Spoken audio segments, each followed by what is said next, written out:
Aaron, mae'n gêm fawr yn erbyn Awstria yng Nghaerdydd. Sut ti'n teimlo mewn i'r gêm? Ie, mae'n gêm enfawr i ni i cyrraedd y final, felly ni fod gwneud popeth ni'n gallu i cyrraedd hwnna. Ni'n teimlo'n dda, mae boys di ymarfer yn dda drwy'r wythnos, felly ni'n barod i fynd. Mae'r tîm yma, ti wedi bod efo'r garfan ys blynyddoedd rwan, ond ers tua 2015, mae'r tîm yma fel petai nhw'n gwybod sut i ennill gemau. Wyt ti'n hyderus yn mynd fewn i'r gêm? Ie, ni'n hyderus iawn. Ni wedi chwarae gemau fel hyn dros y blynyddoedd nawr, felly ni jyst yn edrych ymlaen i fe.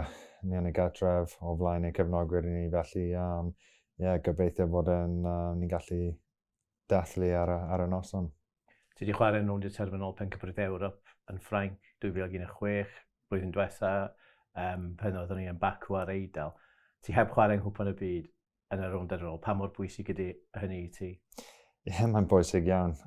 Fi wedi fod yn lwcus iawn i chwarae yn y 2 Euros, felly i gwneud hyn i cael siawns o fynd i cwpan y byd. Bydd hwnna'n popeth i fi.